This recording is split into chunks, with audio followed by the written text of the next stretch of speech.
the Paladin Excellence in Coaching webinar series. My name is Jeremiah Cooper.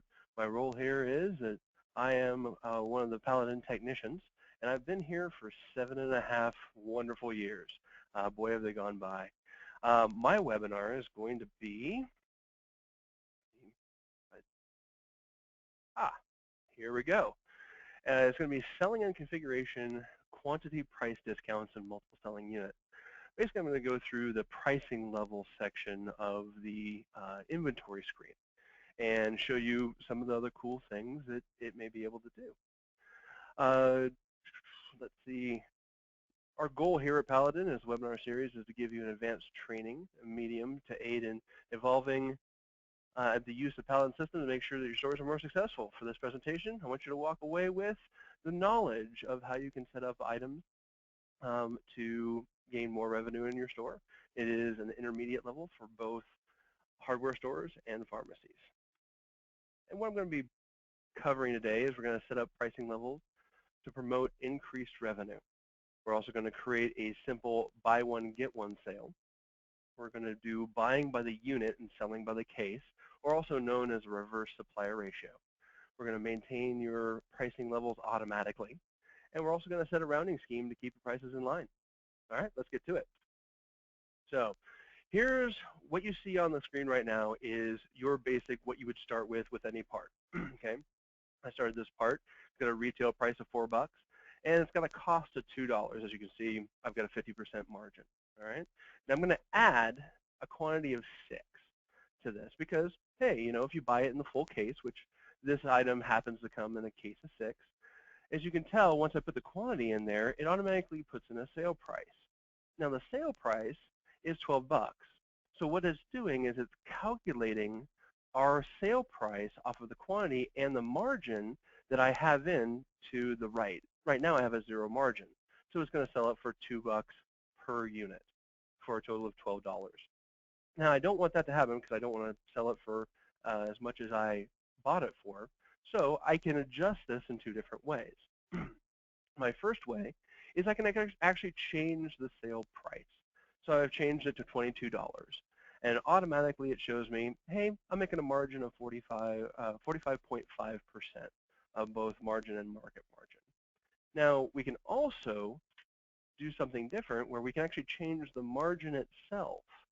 And then the margin will automatically calculate the sale price. So for 20 bucks, I'll give them a case, and I'm making 40% margin off that. Now, let's put in the rest of the levels here. So as you can see, what I did was I mix and match a little bit. So I have a quantity of 6 that I'm doing for 40% margin, which gives me a total of $20 that I'm selling it for. But for 2 cases, I'm actually giving it to them for $35. So I'm giving them a $5 break, which gives me a margin of 31.4. And for 24, so basically for 4 cases, I'm giving it to them for $60 for a 20% margin. Now this is how it's going to look when you ring this item up. So when you pull this item into an inventory and quote screen, you're going to see, hey, the individual you can get for $4. You can do $20 for 6 for the full case, 35 for 12, and 60 for 24. This way, the cashier will be able to see these, and if they notice that a customer has 5 on the table, they can say, well, you know, I can give you a better deal if you want to buy 1 more. All right, now we're getting into a simple buy one, get one free. Now, BOGO has been a huge thing, and I've been asked this question, and for a very simple one, basically a buy one, get one free on one item, we have the capacity of doing that right now. As you can tell, quantity of 1, my sale price is $6. Now I've also made the quantity of 2 also $6. Now generally with a buy one, get one free, the customer isn't going to leave the free one there. They're going to want to take it along with them. So quantities are going to be 2 no matter what. But if somebody wants to buy 1, they can buy 1 for $6. Now also what we can do here is there's something called a reverse supplier ratio. Now, reverse supplier ratios are kind of tough. And there's one piece that we'll cover in another segment where we're talking about supplier ratios. And the reverse supplier ratio basically is, I buy it by the unit from my supplier, but I want to sell it by the case. There's many different reasons why you'd want to do that, so I'm not going to go into a lot of them now. But I'm going to show you how it's set up in your pricing levels to make it all work. So this item, we buy it by the unit, and then we're going to sell it by the case. We want to sell it in sixes. So we've created a pricing level 1, which is $18, which is the price for the full case. And we also created a quantity of 6 with also an $18 sale price.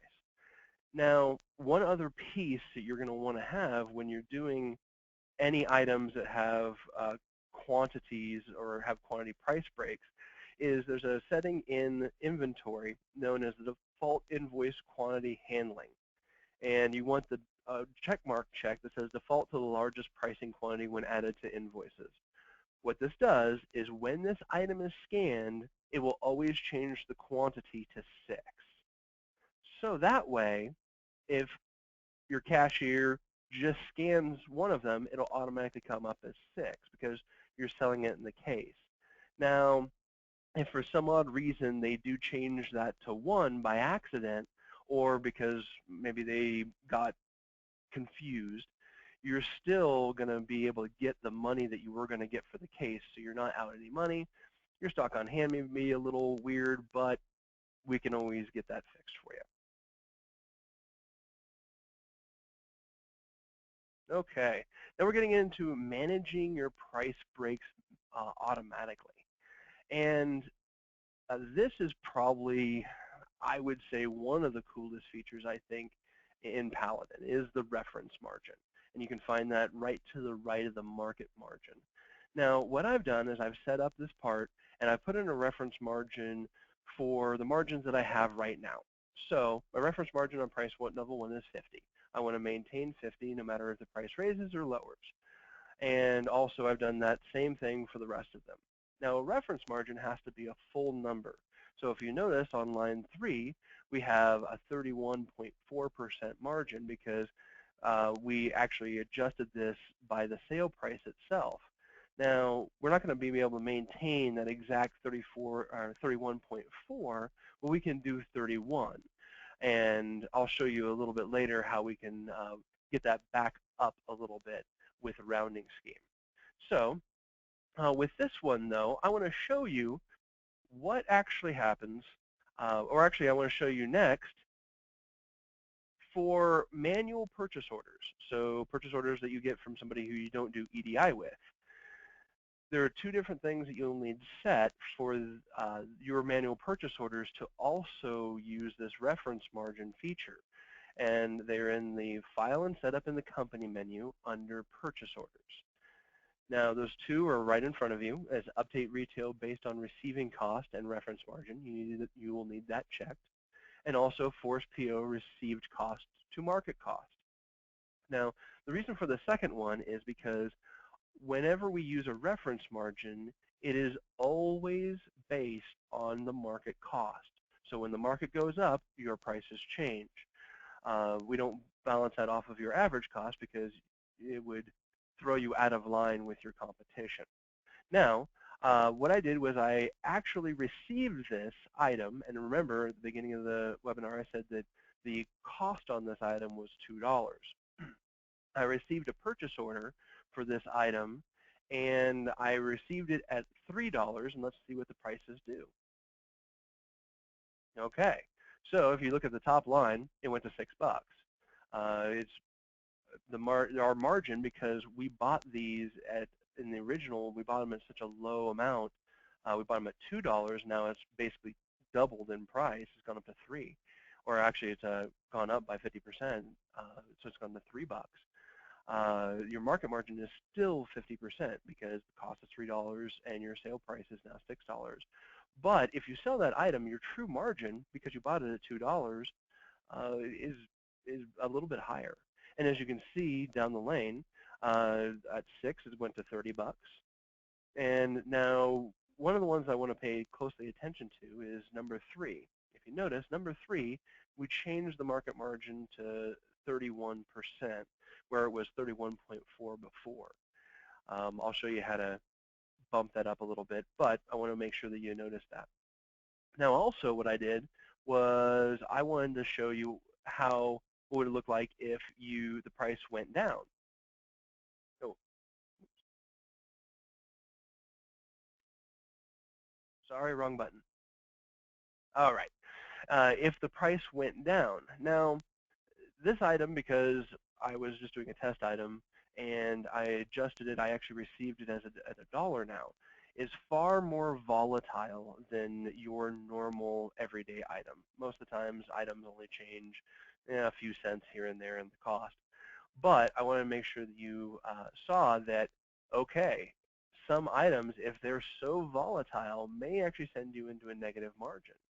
Now, we do have a report, the negative margin report, that will actually show these things.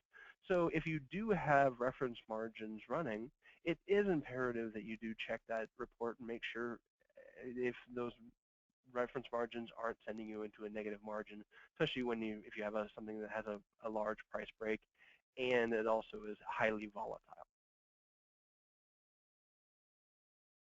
Another thing that we added to our reference margins is actually kind of cool.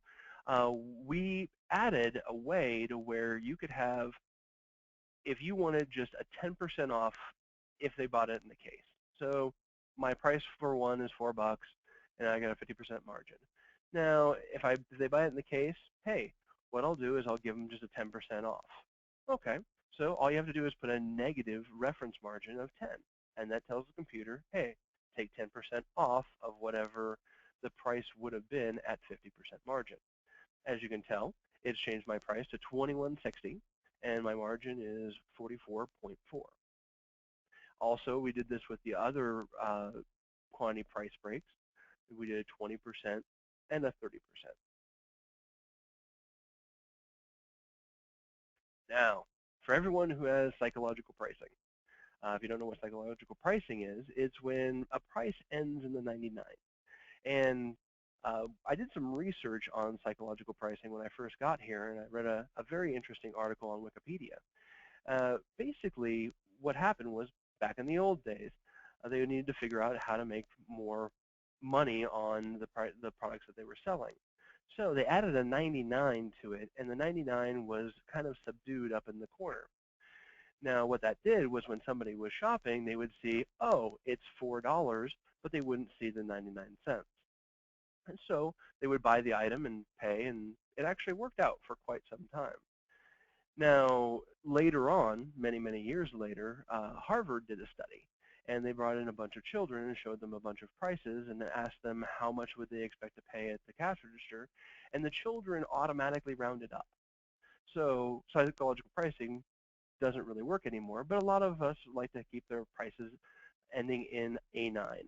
So what I've done is I've created a rounding scheme, and to create rounding schemes, we do have a knowledge base article on that. You can look that up. But I created my by the nines rounding scheme, and this rounding scheme only has 3 points in it. It has 0.09, 0.19, and 0.29.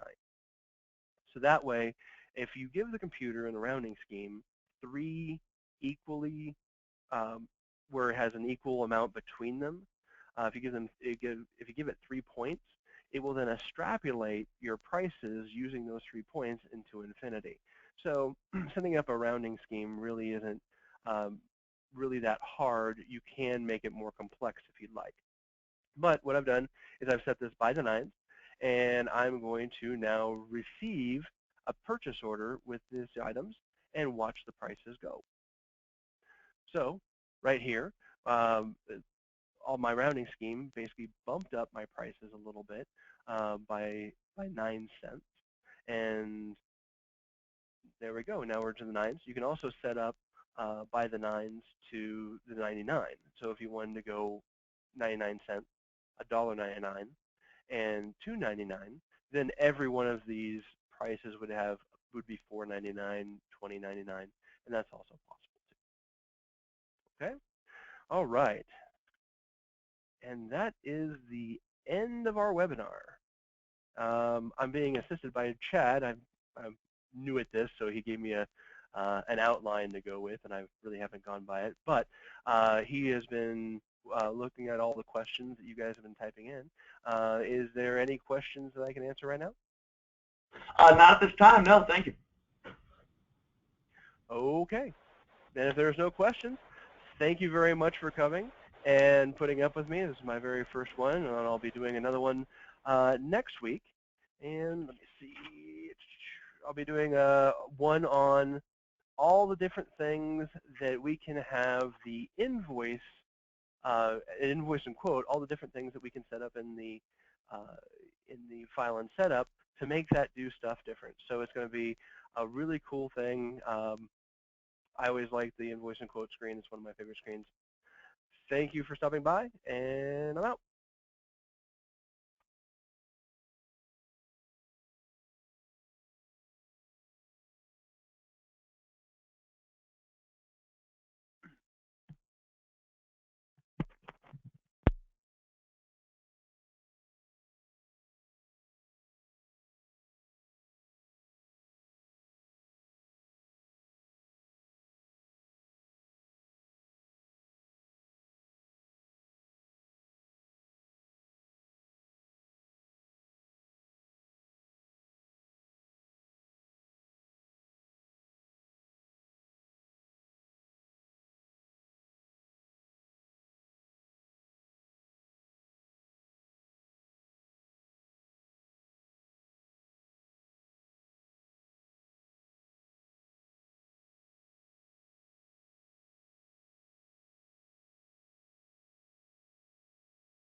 Oh.